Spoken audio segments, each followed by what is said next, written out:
Yeah, see, that's why it's good to have folks, you know what I'm saying, showing up is important. I appreciate that, Ami. So, yeah, this is being recorded. So now here's the thing. Um, I've been posting about SharePoint for a while. You know what I mean? It's been at least over a year now. But I've been working with SharePoint for years. I think since 2000 2009 when it was the version 2007, they brought it to my organization. So I've been doing this for a while, but I just started posting last year. And if you follow me and you know what I talk about, one of the main things that I talk about is technology is great. I love technology, but people's more important. You know what I mean? So to have a topic like this where we talk about being stress free as a project manager, the reason why I find that important is because it doesn't matter what you build. You know what I mean? Like with SharePoint, because what we do is we build things and we help people work better. The main thing you have to have before then is like you have to have yourself. You know what I mean? Like you come first before the technology. So if you're in a situation where like you have a boss and your boss is a headache, your boss might be, pretty intelligent, you know what I mean? And maybe like, they're just good at working. Cool. Like they, spend a lot of hours early, spend a lot of late nights, whatever. If you bring some type of technology to this boss, but they have a certain attitude about it, it doesn't matter how good that technology is. You need your boss to buy in because the leadership is the person who allows other people to use it and they set the tone. And behind all of that is not just stress, actually. I know we're talking about stress, but it's not just stress. But stress is a heavy influencer on how you perform your work. So, first stress, then the person, and then the technology. It's a pretty big deal. There's Tareka joining us. Joining us. All right, good deal. Bree, morning. How you doing? um, Tareka, what's going on? How you doing? So yeah, that's the reason why I'm doing this and why I do all of my events. Is because yeah, I want to show you the technology. Technology is great, but more important is people. Like the technology won't do anything unless you have the people buying in and also supporting it and championing it. So all of that. Tareka, how you doing? What's going on? Good morning. Good morning. How's everybody? Good, good, good. All right, let me do a quick intro and let everybody know what's going on here. So if you paid attention to the invite, you'll see I had two guests on here with me today. The first one here is Tareka Wheeler and also Jeremy Launder, who are both up here on the stage with me. So first of all, thank you again. Um, now I'm gonna talk to Tareka first, and then I'm gonna talk to Jeremy afterwards. If y'all have any questions or whatever, please feel free to throw it in the chat. And remember, the theme today is me talking to you about lowering your stress or managing your stress. And again, it's a big deal to me because I mean, I personally think I live a pretty low stress life, even though I got a million things going on and I have three kids, and they're pretty much teenagers, all three of them. So, you know, life will life on a regular basis. But I try to keep my stress low. So I'll share some of my tips too. But I'm gonna give the floor to Tareka and Jeremy and let them help you out, and then I'll just chime in every now and then. So Tareka, first let's get an introduction. Tell everybody a little bit about yourself before we get to learning about these these stress lowering tactics. Sure. Well, again, good morning, everybody. Happy Saturday. Super excited to see that you got up on a Saturday morning, wherever you are around the world or here in the US. I'm Yes. Tareka Wheeler, and I am a wife. I'm a mom.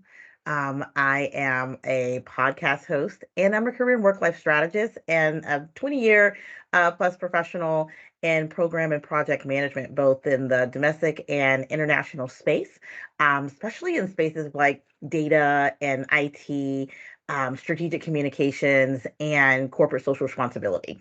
And I Mm. would say for me, being a mom of three, all of my kids have graduated high school. I've got a kid who's a freshman in college. I have a daughter who's a first year law school student and a 25-year-old that, is exploring the world of life right now. So Nice, nice. I definitely love this topic and love the space that you are creating, whether if I am speaking or I'm, working within my career. I also have a career development and consulting firm called T Wheeler Strategic Solutions. So whether if I'm helping individuals and or organizations, I'm always thinking about how we manage time, but most importantly, how we manage our energy, right? And Mm-hmm. I know we're going to talk about stress management today, and a lot of that is having the ability to manage your time and your energy effectively. So I'm excited about this conversation. If you can tell, this is me all the time, so I'm Yeah. just energetic in general, and I look forward to talking with you guys and giving you tips and strategies, but like real practical ones that you can start to implement, because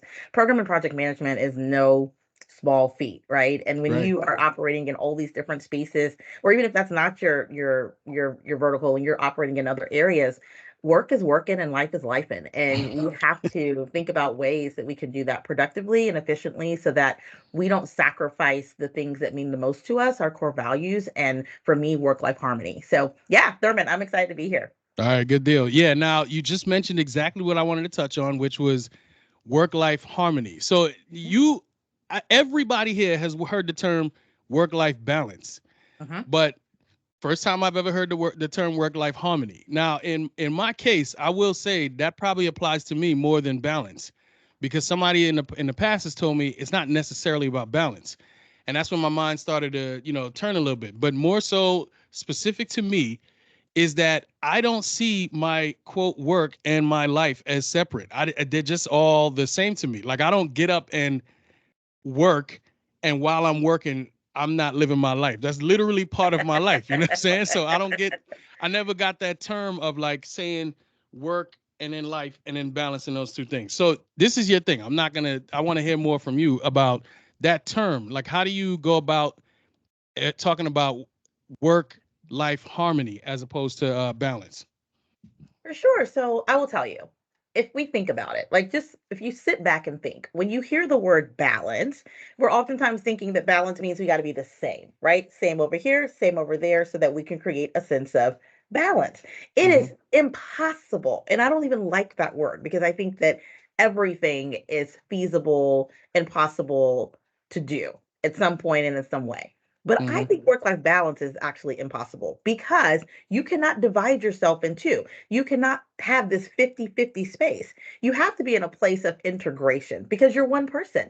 I've been trying to clone myself for years. It doesn't work. And there are Yeah, no yeah. scientific or technological advances that are allowing me to do that, at least safely, or something that's on the market, right? Right, So right. I can't clone myself. So if I can't clone myself, that means I can't divide myself in two. So then for me, I think we have to shift away from this notion that we can find a true work life balance and also just remember that you're one person. And when you do that, then you come up with work life harmony, which means integration. I am living present day and whatever it is that I'm doing in my life. Our lives are dynamic, right? So we have work, we have family, friends, relationships, finances, leisure, travel, businesses, our spirituality. Like there's all of these different facets of our life.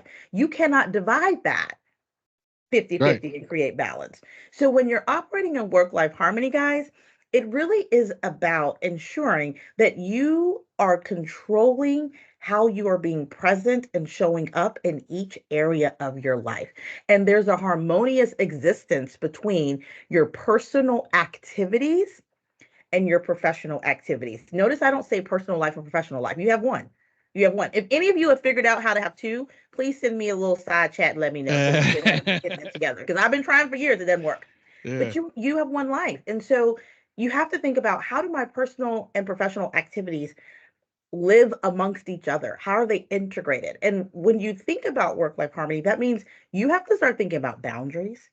You have to have a really clear understanding of your core values and what means the most to you and what are you prioritizing. Because in this space of work life harmony, you've got to be crystal clear about where you are giving your time, where you are giving your energy, Yep. where you are putting your resources, right? So it's a very intentional way of thinking. But when I shifted from that idea of work life balance to work life harmony, it was a game changer. I used to be like the stressed out mama, three kids, running all these different things and trying to be ambitious in my career, ambitious in my community. I went back to school as an adult, so I graduated college in my 30s. Like I was doing all of these things, and people might have said, oh my gosh, there's so much going on that's chaotic. Actually no, because I was operating in purpose and I was operating with work like harmony, so everything was integrating together versus Mm-hmm. trying to pit the two against each other in battle. You see what I'm saying, Thurman? Yeah, yeah, I do. And I was gonna ask. So you said all your kids are grown now. There might be some people, including myself, whose kids haven't left the house yet. You know what I mean? Now, Mhm. and I have three as well. They So haven't left. They yeah. haven't left. They still here. So They show up frequently. now when you had the realization, did you get that while they were still at home? Oh yeah, absolutely. So I had that realization when around like 2012, 2013. Mm-hmm. My kids were still young. They were middle school and elementary school. And I was super involved. So I was, working at that time in a level one pediatric trauma center in Austin, Texas, which is where I'm from. Shout out to anybody from Texas. Nice. And I was moving to Northern Virginia. I was moving to the DC area for work. And so at that same time of thinking about like advancing in my career, I also was like, I know for myself, I want to go back and finish my degree. I know what that is going to play within this, like what I want to do in my career. So I was at a kid that was in sixth grade. I had two kids that were in like lower elementary grade, so third and fourth grade, Mm-hmm. and then my husband. Mm-hmm. And then my husband and I had a youth sports nonprofit organization that we ran for 10 years while we were in Texas.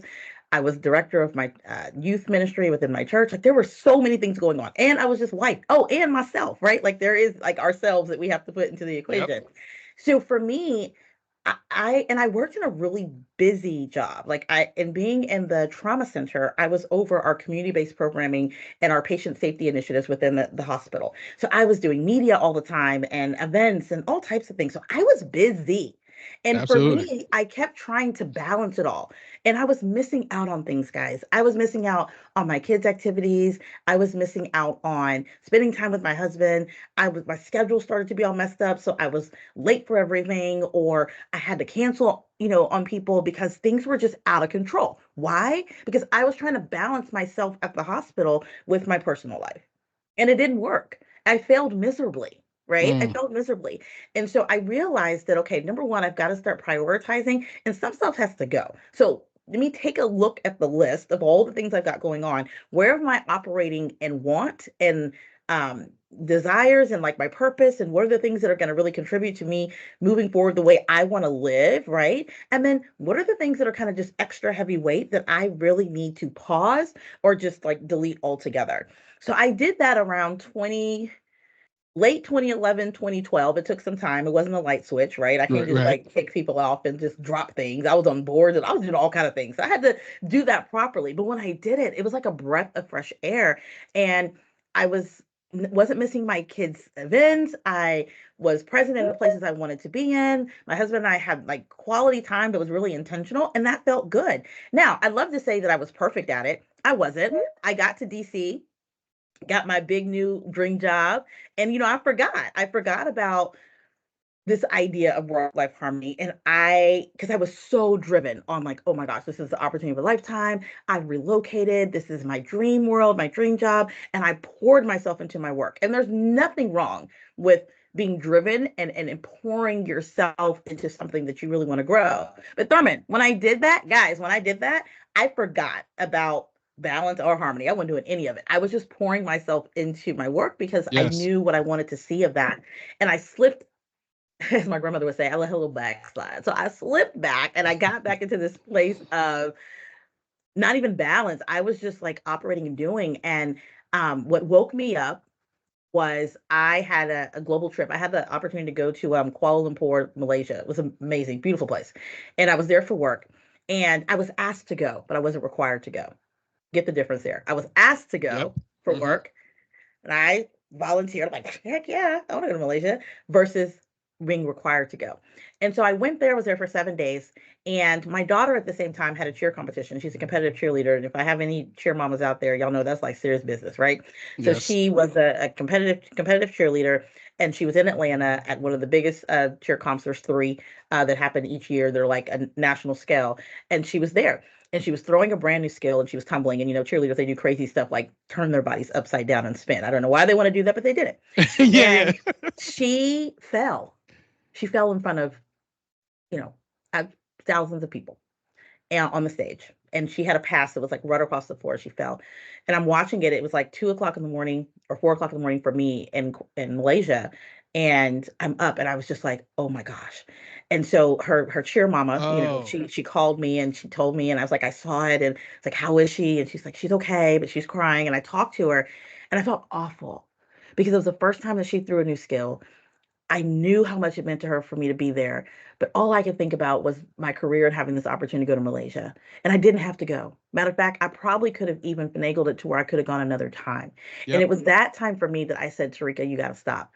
You're not even balancing or harmonizing. You're just doing, and you have to stop and be intentional. And so from that day forward, literally from that day forward, that was 2016 for me.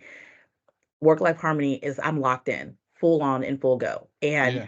I don't miss things that are important to me, regardless if it is work or if it's in my personal or in my business. If it is important to me, I make it happen. And I make it happen because I show up and I'm present in it. And I'm being very intentional about my time, my energy, and my resources. Yeah, and I need to let me also say something about that. So the thing that I was talking about earlier is like you got to bring your full self to a thing, right? And a lot of us we work. You're driven. I know that feeling. I'm very driven. It's hard for me. Sometimes I got to pull back. You know what I'm saying? But in order for me to bring myself to the thing and give high quality, I have to be in a certain mindset. And as much as I say that I'm, low stress, very low stress, it's stressful to me if something is going on while I'm trying to bring myself to the full stage. So to Mhm. me, if I'm out where you are out and I'm watching this thing and I see my daughter, I do have a daughter in chair as well. I know about that that whole thing. If I see that, I'm feeling the same way you're feeling. You know what I mean? And I'm gonna be like, wait a minute, I could have been there. And I know secretly, even if I would have told my wife, nah, I gotta go. You know what I'm saying? They need me there.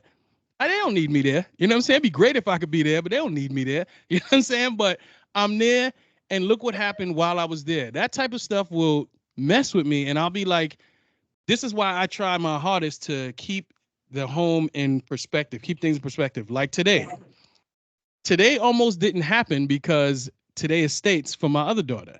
She has gymnastics, but the schedule came out and it was at 4:30 in the afternoon, so I'm good. You know what I'm saying? So I talked to her, and that's another thing too. One of my tips is communication. A lot of communication. I Yeah. talked to her and I told her like, yo, this thing might I might miss it, but let me see if I could work things. But once the schedule came out, we saw it was 4:30. I didn't even have to break any hearts. So that would have been a very tough decision. But Tareka, thank you so much. You know what I mean? This was super helpful. I could see in the chat people are definitely agreeing with you. I want to jump over here to Jeremy. Unless Tareka, before I do switch over to Jeremy, do you have anything else that you want to shout out before we change gears No, here? I think I hope the it was helpful. I love to kind of communicate through stories because I hope that makes it Yes. relatable to you. What I would say is the last things I would say is that you have to know what the overall target is for your life in order to really operate in work life harmony. And what I mean by that is everybody should have a vision, right? Like that Mm-hmm. vision is like your North Star. And you're like, oh, here we go, visions. No, a vision truly is the target. And when you have the vision, then you can create goals that serve the vision. And then you can have activities that you do every single day that support the goals that you want to achieve that serve the vision. And Yes. what that helps you do and what happens is you're able to see progress towards something that you desire and you deserve in your overall life, right? Because your vision is covering your full aspects of your life. So if you're thinking about, yes, I'm gonna make this shift, I make this shift, I'm not gonna do work life balance anymore. I hear you, I'm gonna do work life harmony. It's not that easy of a light switch. You have to have a North Star and a guide and a target, which is the vision. And then as you start deciding the goals that you want to work on in your personal and professional activities, those should all serve the vision. It also helps you not overcommit because if it doesn't serve the vision, you're not doing it, right? Yes. Yes. So I want to share that with you that this is not a step away today and then you know be it's not just like step away today and all of a sudden I'm doing work life harmony. It's an intentional act, and it starts with being crystal clear. And there's a lot of things that go into designing your vision, right? That's also not a let me get a post-it note and jot it down and boom, here we go. Right. And there's a lot that goes into that. But once you have the vision, then you can really start having some really strategic goals that you're working towards in all areas, right? Health, fitness, wellness, career, Yes. family, relationships, whatever. Yes. So I just wanted to share that piece, that it is not just about a light switch going from balance to harmony. There's a larger process that you really got to think through so that it's sustainable and you can, work in the space of work life harmony all the time and not just on a day or in a week, but it starts with your vision. Okay, Yeah, I'm yeah. good. I'm done. I want to hear Yeah, from you. yeah. I wanna foot stomp that and go into more of that, but if we have time, I'll come back to that because I have something to say about that. But I wanna give the floor here to my guy Jeremy. Tareka, thank you so much. Jeremy, before we jump in and we talk about, again, these stress lowering tips, why don't you give a quick introduction and tell everybody about yourself real quick, you know what I mean? Appreciate it. Cool. Yeah. Thanks for having me, Thurman, and Tareka. Thanks for those tips, man. I feel all of that a ton because I have two kids, 9 and 11. They both play baseball, softball. I coach both teams. My son's also doing football and basketball, all the things. Volunteer at Mm-hmm. the school, like there's just so much going on. So yeah, I feel a ton of what you're saying, and we kind of always talk about how there's seasons. Like during baseball season, that's like, that's the season. Like work's going to slide a little bit. Some other things got to slide and you just got to prioritize what you got to prioritize. Right. And, Mm-hmm. but anyway, yeah. So, I'm co-founder and CEO, COO at our business, Modern Direct Seller. My co-founder is my wife, so we work together, which brings a whole nother dynamic. If you want to do a session on project managing your wife, we can do that another time. But no, I Oh mean, man. hey, we work really well together because we are totally separate lanes. Like she's a sales and marketing guru. We have a membership that supports like individual direct sellers that are like selling in the field. We have courses, community, all that kind of stuff, and then we also do some consulting with like the B2B companies, kind of the home offices in that industry. So Becky will do keynote speeches, do some consulting, all that kind of stuff. So she does all the sales and marketing. I do all the operations, project management, finance, legal, everything that's not sales and marketing. And then before that, so I stepped full time into our own business in July of 2020. So right in the middle of COVID, I was like, Yep. perfect timing. Let's go do it. Yeah. But before that, I had a 15-year career in the defense industry. So my background's actually electrical engineering. That's what my degree's in. Um, I only did like hardware design for a tiny bit, and I moved almost straight into what we call a project engineering role. So it's essentially technical project management. Right. So Yep. I was responsible for these big, hardware design programs, projects, all the way from concept, proposal, design, build, test, all the way to sustainment at the end. So yeah, I did 15 years of that, and just once I was always helping out with our business kind of on the side, and then once it grew to enough to support us, finally made the jump and did it. So Yeah. yeah. Now, Jeremy, I would say, or would you say, during that time it was definitely stressful managing these projects? I'd Oh, imagine. yeah. Oh yeah, for sure. It's I don't know. I mean, I'm kind of like you, right? I'm pretty low key, even keel. Mm-hmm. Don't get too high, don't get too low. Pretty go with the flow. But there was. I mean, it's definitely like the two universes I worked in are completely, not completely different. A lot of the project management skills and everything, translate. But back in the government contracting days, yeah, navigating kind of the enterprise and all that kind of stuff is definitely a little bit different than, Yeah. now we can just make a decision and go, right? Yeah. Um, That's the beautiful difference. I'm with you because I'm still in that space. That is actually my primary customer is the GovCon space. I'm in the GovCon space, and that whole world is my primary customer. I actually came to that realization not that long ago because I've been in it since, who knows, since I was like 18 when I was in the army, and then came out and then started, supporting and being a contractor and all that. So yeah, that's my industry. You know what I'm saying? That's what it is. So I yeah, know yeah, what you're talking about. Now, as yeah. far as um addressing stress, one of the things that you said was that you like to address problems early. Like that's a pretty big deal. Let's talk about Yeah, that. yeah, yeah, yeah, for sure. So I mean, there's kind of two sides of it too. So there's kind of like the personal, the personal stress management side, right? So if you Mm-hmm. know that you've got a problem early on and you just sit on it and hold it in, and eventually it's going to come out. So there's really no reason to sit on it and hold it in and just stress yourself out, because eventually you'll get to the point where it can't be holding. Everyone's going to find out, and then it blows up and it's a huge thing and it's more stressful, right? Yeah, yeah, So yeah. the the earlier you bring it up, the easier it is to address. Yeah, I'm with you. And you're not sitting on it, right? You're not going home every night like, man, they're gonna figure this out tomorrow. I'm like totally screwed, right? And hopefully you're working in a culture that is, that allows you to bring that stuff up without getting reamed. But even if you do get reamed, you're gonna get reamed less if you bring it up early Yeah, yeah, than yeah, if you yeah. sit on it.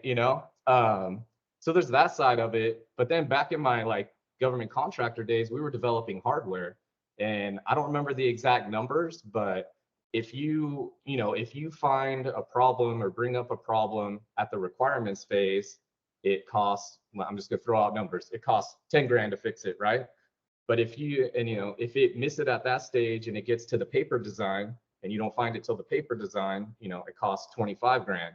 But if you get to the point where you've done the paper design and you've built some hardware and now you don't find the issue until there, you got to go back, redesign all the boards, get them built again. You're Mm-hmm. getting up to like 100 grand. Like there's this huge multiple for like how much time it takes, how expensive it is to fix a problem if you can't address it early.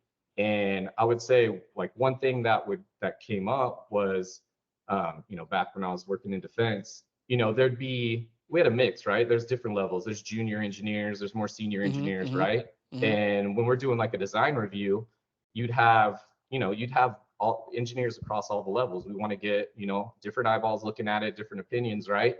And a more senior engineer will present something or say something, and a junior engineer doesn't feel like, they don't want to Yes. like question the senior engineer or whatever, so they don't bring it up. And then we get to test, and they realize like that thing that the senior engineer brought up that they were going to question, ends up being an issue. Yep. And just because you don't speak up or bring it up, now it's become a bigger headache, right? So, Yeah. See, that's you the know, thing about. Sorry, Jeremy. I was gonna say the no, you're thing that good. you're bringing up, and then also Tareka, like what y'all are both talking about are things that it's like super important, but we only have an hour, right? Because as I hear y'all say these things, I'm like, man, this could be a whole entire book, a whole entire talk, a whole entire session. Because you just offhandedly said, hey, if you hopefully you have the culture that you could bring that up in, right? That is a ginormous deal. Having the culture to be able to go to be junior and to say to someone senior, hey, this is a problem. You know what I'm saying? Like to be able to have that environment is difficult to even navigate. You know what I'm saying? So to like have to create it. So that involves leadership, creating a culture. That involves the people who are there entering that space and supporting that culture, understanding the culture. All of these things. You know what I'm saying? So I needed Yeah, to yeah, make sure I yeah, reiterated that with you. yeah, yeah. You're That's a right. pretty I big said deal. one line like, hopefully you have that culture, but yeah, Yeah, yeah. that takes years. And I was lucky where I worked, right? Like I had really good bosses and good management, so I was able to bring that stuff up. And I'm not saying like, bring everything up, right? If you're a project manager, they pay you to solve problems and figure stuff out. But, eventually you're going to get to a point where it's like, hey, I've thought about and tried everything that I know about, and I still think we're going to have a cost to schedule whatever impact. Like that's the time to bring it up to management, or, your boss or whoever's a little more Right. senior that may have ideas and can help you out, right? Because they're like, oh, maybe, they have some other experiences that you haven't gone through yet and may just think of something else, right? Yeah, But don't yeah, sit yeah. on it. Yeah, the longer you sit on it, the worse it's going to be. I'm with you. And I also got lucky too because the office I supported, it was about 5 or 6 folks. The office I supported, culture there was great, but they used to do these climate surveys for the whole entire organization. And then when you read through the responses to these climate surveys, I'd be like, wait a minute, do we work at the same place? Because I was I was like insulated where life was great, but the rest of the organization was like, yo, this manager sucks. I'm not saying any names. I can't keep working here. Like they hated working there, and this was a big organization. but culture gets hard to manage the bigger the organization gets. So that was way early in my career. I was a little blindsided by that because I thought everybody was having a good time like I was. You know what I mean? So I was thrown off by that. Okay, let's talk about your 24-hour rule. So the 24-hour rule that you mentioned, give us some details on that and how that works. Yeah, I mean, so it's kind of related to the issues and bringing stuff up, but we anytime there was either a real, giant issue or a lot of times a perceived giant issue, Mm-hmm. everyone, like back in my hardware days, right? Like we'd be in production doing like acceptance testing, like final testing before we can deliver this thing, right? And we get a failure in a test. And, everybody comes running out of the test room like, chickens with their head cut off, like, oh my God, like we found this issue. We're gonna have to recall all these units from the field and blah, blah, blah. Like everyone's like freaking out, right? And that's like, the high stress part of it. Yeah. But one thing I learned, because when I was junior, I was like, oh my God, like we're totally screwed, right? But Yeah. then Yeah. I go Yeah. talk to my boss and she's like, hey, just chill. Like, what's the issue? What's going on? Let's talk about it for a second. So we get together and at least like understand the problem. And it's like, cool. All right, everyone just pause. We're taking 24 hours. Just go home, like, get some rest, whatever. Let's come back, regroup tomorrow.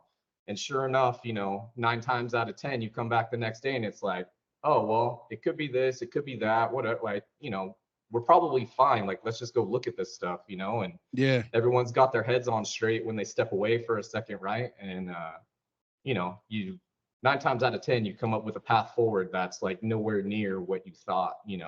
of the Yeah. world Yeah. scenario was coming, right? that's actually that's actually a good point because I've had to do that. Well, me and my wife, we've had to do that. So not at work, right? But in my marriage. If anybody's married, you know how it is. You know what I'm saying? I love being married, and I think my marriage is a great marriage. But still, there's gonna be bumps, right? So if there's a time that my wife and I are heated with each other over whatever, like maybe voices getting raised and all that, you know what I'm saying, it is super helpful to take a break. It doesn't matter how heated you are in the moment. If you can take a 24-hour break, you get a chance to first calm down, then you get a chance to think through your thoughts, like what you would really say in a moment of peace versus you're heated, your heart rate is up, and you want to say some wild things. You know what I'm saying? That's not my style, but I'm just saying. Now, if you take that 24 hours, take that chance to breathe and regroup. When you come back to speak to your spouse, it's like a way more clear and loving and coming from a, well, we want to make this better type situation. So that, using that in your work, I actually don't even do that. You know what I'm saying? I'm like, yo, when something is hot, it's time to handle it right now. I don't want to go through the thought. I don't want to do everything you just said. I'm like, yo, if something is broke, it needs to be fixed right now versus, okay, wait, you know what I mean? This looks like it's the end of the world, but let me take a pause on that. Let me take a breather. So that is a tip that maybe I might start to employ here, because I've definitely seen it work with like my relationships, and I try to do that the same with my clients, because I see them as people, whole people, versus just like somebody who's paying me. So if I could give them the ability to be like, all right, let's take a 24-hour break real quick. Yeah. Then I might start doing that. All right, good deal. So now, last tip here. You mentioned saying, or being explicit about saying by when. So like when you're Yeah. talking to somebody and there's a project, you need to put it out there. Give me a when, give me a date. Let's talk about that. Yeah. So this is kind of, I mean, this is a, very tactical day-to-day thing, but this one's kind of a funny one because, I had to do all kinds of project management training and classes and stuff, at my Mm-hmm. corporate job. And, I think it was my wife that asked me like, hey, what'd you learn from that like project management training? I was like, I got to ask by when every single time. Like I'm asking, when somebody's going to do something. I was like, she's like, that was it. I was like, yeah, that's like the one thing that stuck with me. Okay. But yeah, I mean, anytime you're, assigning tasks or like planning out your project or whatever, you always got to ask when that thing's going to get done. And I saw it all the time. Some of it goes back to like the junior senior thing and, maybe not wanting to try to push people. But if you can't get someone to commit to a date, like your stress is totally going to be elevated because you don't know when you're going to have that thing from them, right? And you can't come up with a project plan or a schedule or none of that without having solid dates. And if you make that date yourself without getting their buy-in at least, like then they're going to be mad at you and like nobody's clear on what the plan or the vision is, right? So anytime you're assigning something, make sure you're asking by when, and try to get them to provide the date. Sometimes that doesn't work out with your overall schedule, right? But then you got to kind of work it out and at least come to consensus and get buy-in on those dates, so yeah, definitely everyone knows what's going on, right? Yeah, I'm with you. The dates, that was also something I had to learn midway through my career, is the importance of dates. You know what I mean? Like, because I could say, hey, I'm gonna do this thing, and then this is a personal thing. If you don't give me a date, then in my brain, I'm like, oh, well, this thing can take a little bit longer. But then it takes a little bit longer, and then it takes a little bit longer. Then I look up and I'm like, wait a minute, I had this thing to do and I forgot all about it or whatever. So yeah, me personally, that's definitely a thing with me. And it's funny, I don't remember if I've mentioned this before or to anybody on the call. I make decisions through a filter with, it's like two things. And this is not an oversimplification. This is literally what I do. Every time I get ready to make a decision, it goes really quick in my head and I go, yo, is this going to be stressful or is this going to be fun? So if the answer is one, this thing is going to be fun, and two, it will not increase my stress, then I'm in. You know what I'm saying? Like, that's how I make my decisions.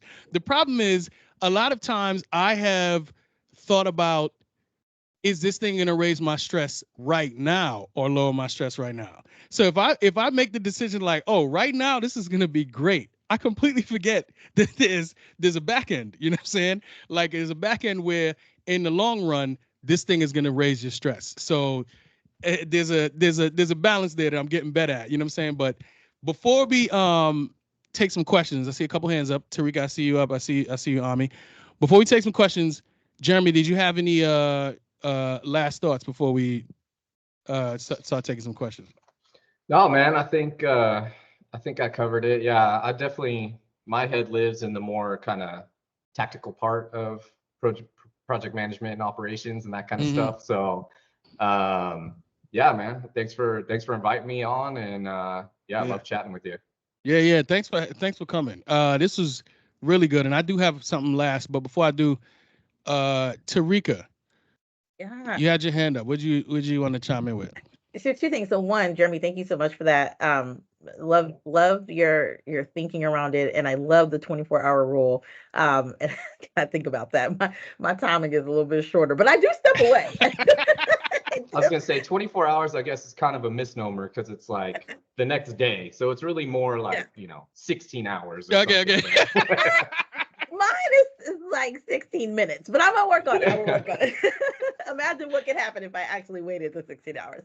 But no, but I truly love that. I heard you both kind of as you're talking about the stress element. And I think one of the big things that we have to do, especially when we work in fields or industries that are perceived or seen to be or commonly seen as stress producing fields, right? Just because of the nature of the work, is that we as individuals have to change our relationship with stress.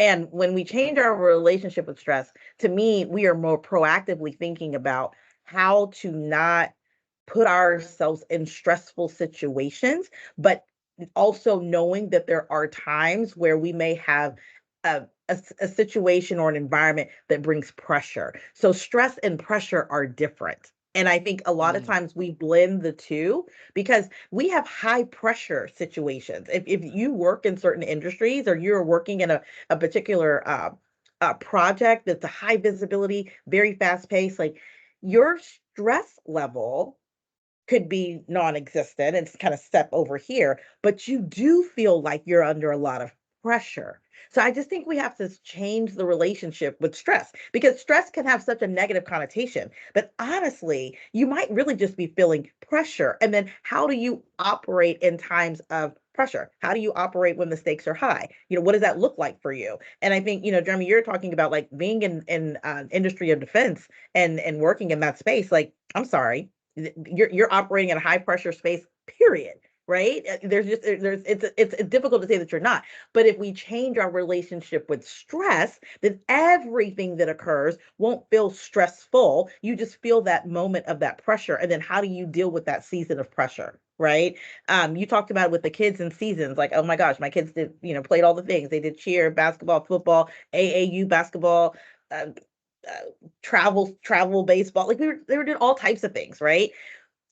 That could be stressful to some working parents, or it could just be times of pressure. And because it's a time of pressure, you definitely got to pay attention to the way you're spending your time, right? And the way that you are exerting your energy so that it doesn't turn into a stressful moment. So I just encourage us to everybody to just think about that differently. Everything that brings you pressure is not stress.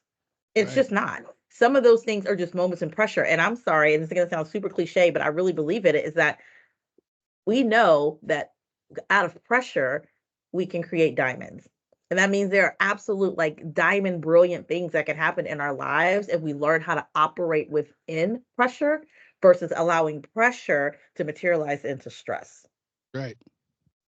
Yeah, Yeah. y'all with Yeah. that? You get Yeah. Tareka, it? real quick, I was gonna say, so a quote that I always bring up from Beyonce, which I don't even know where I got it from when she said it, but she one time said, "I still get nervous before I go on stage, but that's fine because I go out there and I take that nervousness and I perform."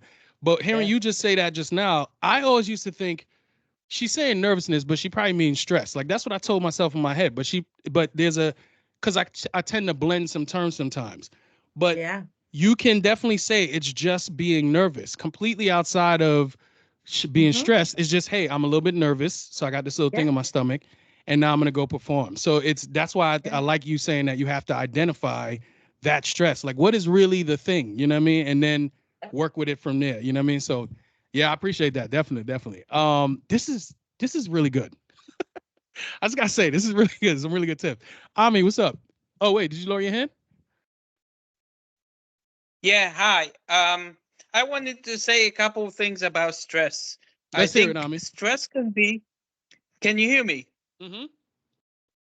Okay, stress can be because you don't have enough time to fulfill the tasks that you want. And maybe if you extend the time frame that you need to produce it, then you could fulfill it without stress.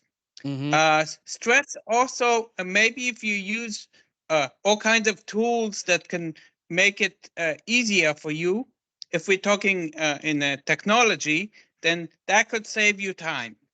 Mm-hmm. Now, the second thing is stress sometimes can come if you don't have enough knowledge in the field that you need to solve.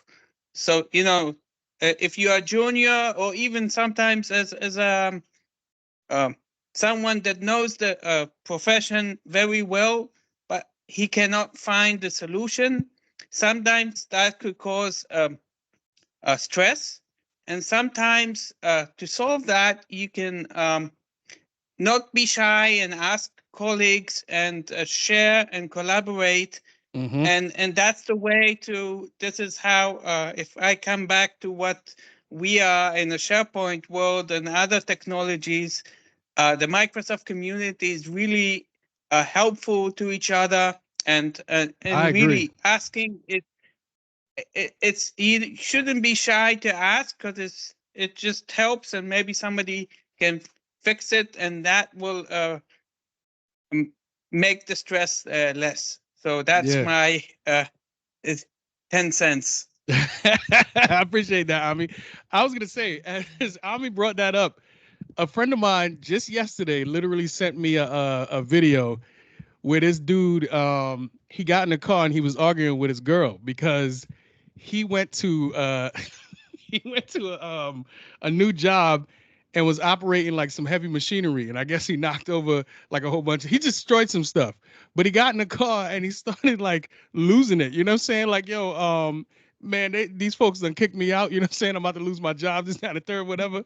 I can't explain it right because as I'm trying to, I'm seeing the video again and I'm dying right now. trying to speak through my words. But if I can, before the meeting is over, I'll share that video in the chat because it matter of fact, it comes from a friend of mine who went and got a job at a place where he lied on the application. He got the job, and then to Ami's point, he didn't know what he was doing. You know what I'm saying? So he was in there super stressed because he lied on the application. That's a whole nother that's a whole nother thing. But if anybody else has anything, if you want to raise your hand and share some stressful stuff, that you or share some tips that you have to lower your stress, let me know.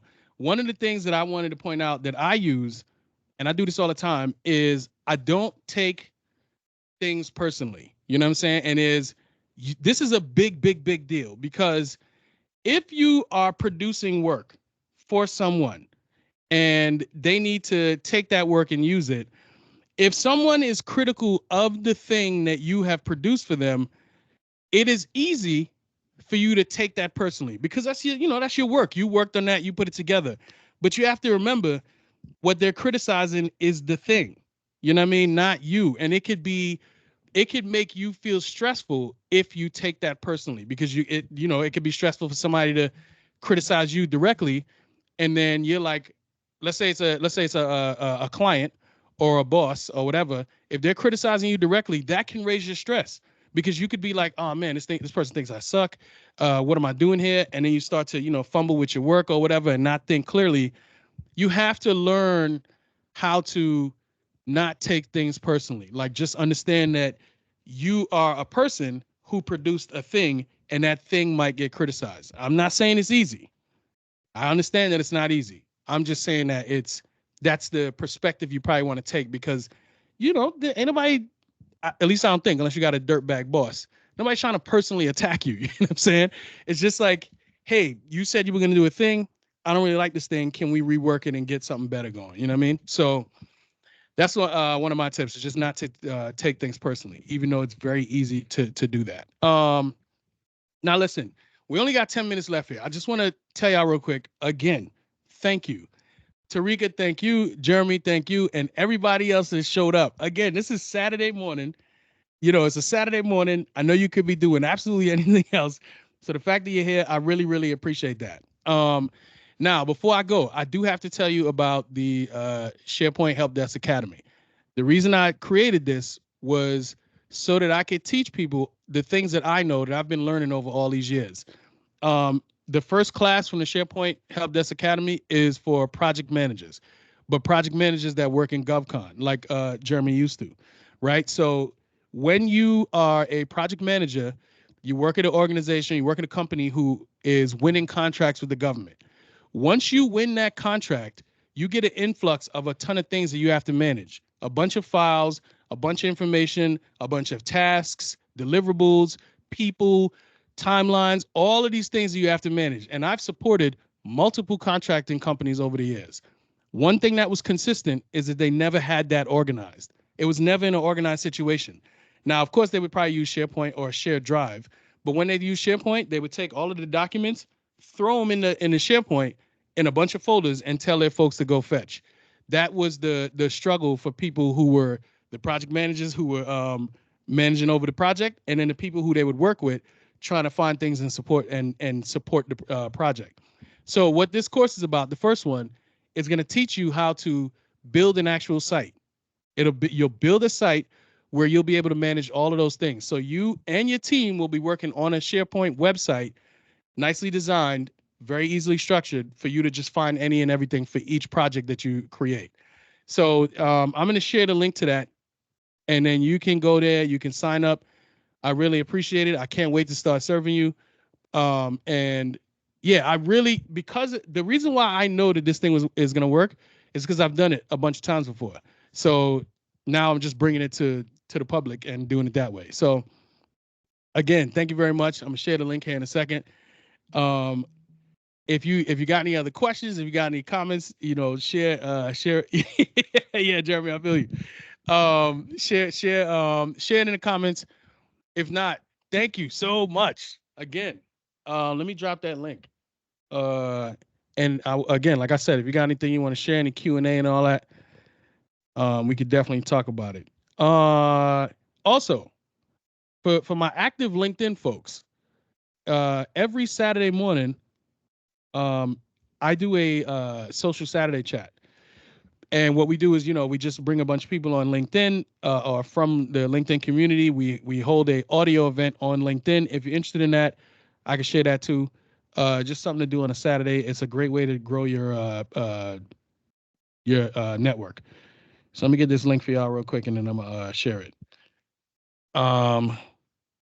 Again, this was so good. Oh, also, so Jeremy, you mentioned something that made me think about right before COVID. So right before COVID happened, we were doing the same thing. We were running everywhere with these kids, right? Like we had a ton of things going on. And it was like every single weekend there was multiple competitions or multiple events happening.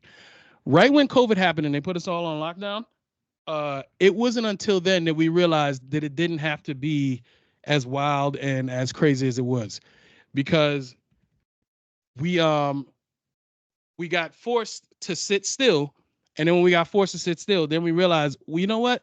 Let's be a little bit more strategic about the way we sign the kids up. It doesn't have to be everything, any and everything, because there's a link. I'm putting it in the chat, because every weekend and days throughout the week, it was like, we can't slow down. We got to go do a thing. So, that was a pretty stressful situation. And COVID, unfortunately, it being the pandemic, that helped us to slow down and, rethink things. So, oh man. All right. Hey, look at that. We finished 6 minutes early. I like that. Unless anybody has anything else. Tareka, again, thank you so much. Jeremy, again, thank you so much. The link is inside of the chat. If anybody wants to sign up for that course, thank you so much for helping me celebrate. This is just the beginning. I can't wait to, really get cracking here. So thank you again so much. Appreciate it. Herman, I have a question. So, What's up? well, one, I love your bookshelf. And so Thank you. I have two. I actually have two questions. One, is that Queen? Is that Elsa on the top of the Nah, that's something great today? that's Cersei from Game of Thrones. I was searching for Game of Thrones. Okay, I couldn't see. I was like, that does not. I mean, which I'm Team Elsa. I like Frozen, but I was like, what is that? Yeah, because it's actually her and Jon Snow. That's who's Jon next to her. Snow. You know what I'm saying? On top Yeah. of the Okay. thing. Yeah. So Yeah. Got you. Okay. yeah, Love yeah. it. And I love the Ninja Turtles up front, up top. Classic. Those my guys. Yeah. Classic. So I have a question for you, because you hit on something, and all companies, organizations are not uh in a space where they have a PMO, right? They may not have a project management office. And a lot of times when you have a PMO, they have the structure, and they'll come in and they'll have something in place, especially within SharePoint. And so I'd love your and you're probably going to talk about this in your academy, so you might not share it today. But Nah, I'll share. but I'd love your thoughts on, how project managers who are working in the GovCom space, which I do, how project managers who don't have a PMO can really leverage SharePoint in as an individual, Mm-hmm. versus like having to do it in this larger standardized approach. Because what I hear from clients all the time, and and I get it, and I know it's a challenge. It's like, yeah, but I don't have a PMO. It's just me, right? I'm in this smaller organization, or I'm a project manager, but I don't really manage a team. I'm more like individual contributor, and I'm managing kind of my own little projects here. What do I do for a document repository? And my thought is always SharePoint. Like, if you have Mm-hmm. access to it, like some folks will lean to Teams. I'm like, I really feel like SharePoint's a better space. But how do you what tips might you have for the individual contributor that is not managing a project team? They're not in a position where they have a PMO, but it really is just them, and they've got to manage a project that's on their own, but they're that individual contributor that's just them, only FTE with the project, but yet they need to stay organized, and there's a ton of things that are coming through. Yeah, Do I you would feel definitely. First of all, I completely understand, because I run across a lot of those folks as well too, being in this space. And I would say that you are working at an organization. If you're the contractor, you're working at an organization where your biggest customer, the government, already pays for Microsoft 365 and SharePoint. It's there. So one, it's in your best interest to even learn how to use it. The same way how you use Excel and you use PowerPoint, your customer uses those things. So you can provide great benefits for them just by learning it. So that's one. Then two is if you already have access to that, you are missing out because there's this big educational gap, right? You know about Excel, you know about PowerPoint, you know about Word. But even knowing about those, you still don't use them the way you really can. You know what I mean? I am purposely saying if you want to learn about SharePoint, take it from somebody who's been doing it for almost 20 years now. I can show you how this works. And I also don't have that curse of knowledge where it's like I don't get what it's like to be at the beginning. The individual person, even though you're an individual, you're not going to work by yourself. It's just not the reality of the situation. So if you need to share things with people, if you need to, collaborate with folks, which you will, SharePoint is much better than emails, much better than shared drives, and much better than just the document library on SharePoint. You can put together something excellent, and it's not a heavy lift. And then also when you go on vacation or when you leave this organization, you turn a site over to a person, not send them a bunch of emails saying, hey, make sure you go through here, make sure you follow this, contact this person. Only thing I would just say to that person to sum all up all three of those points is imagine how you use the world right now. If you needed something from your bank, would you go to your bank's website? Yes, you would if you wanted to find something out from your bank or their social media platform. But if someone needed to know something about your project, where would they go? Send them to a site. Right. Put them Yeah. on a site. That's how we all use the world right now. The only difference is you need to Jeremy. Exactly. That's how spreadsheets, if you look at the chat, that's how spreadsheets end up with those names. You know what I'm saying? We got to get away from these multiple version spreadsheets that we keep renaming. You know what I'm saying? So I completely agree. That person that I would tell you, Tareka, that individual, you create a site because this is the way that we work. We use one-stop shops, you know what I'm saying? And then Teams is great because Teams is like social media. People understand social media, they know how to work. I think the post section of Teams is great because that's how we use the internet too. It's like social media for that chat. So hopefully that's helpful. I think it could be useful for the team or for the individual because even though you're an individual, you don't work by yourself. You don't really truly work by yourself. You always collaborate. So there's that. Hopefully that answers your question. I know we're at time here, Jeremy and Tareka. If you got anything else, if you want to, promote anything, make sure that you definitely say that, and then I'll send an email out to everybody with this recording and with Tareka and Jeremy's information. And again, thank you so much for coming. This was dope, super dope. I'm a little emotional, but I'm holding it in. Dope. Super, super dope for sure. I love that we were able to connect. Thanks so much for inviting me. And yeah, good luck to your daughter this afternoon. Yeah. Appreciate it. Well in her meet. But this was great, Jeremy. Awesome to share time with you today. Great to meet you guys. And I just dropped my link in the chat. I know Thurman, you're going to share too, but I dropped my LinkedIn in the chat. Anybody wants to connect, I'm always open to connect with folks. And connect back and follow you as well. I love building my network. But yeah, this was fantastic. Great way to spend my Saturday morning. Good deal. Thanks again. Jeremy? Yeah, same thing, man. Thanks for having us, Tareka. It was great to hear from you. I loved all the stuff you were sharing. I was gonna say, so we've been growing and expanding. We're actually looking to bring on like we're calling it a project coordinator or maybe like a junior PM full-time role. So this is probably, it's not obviously government contracting space, but you all, I'm sure, are well connected with plenty of people with project management experience. So if you yourself are interested or someone that might be interested, I guess just hit me up on LinkedIn, and that's not an actual link, but let's try that again. There we go. Yeah, just connect with me on LinkedIn, shoot me a message. Let me know. I appreciate it. Good deal. All right, yeah, thanks again. I appreciate y'all. Again, I'll send this recording and the info out shortly. Thanks again. Y'all have a good one. Appreciate it. See you.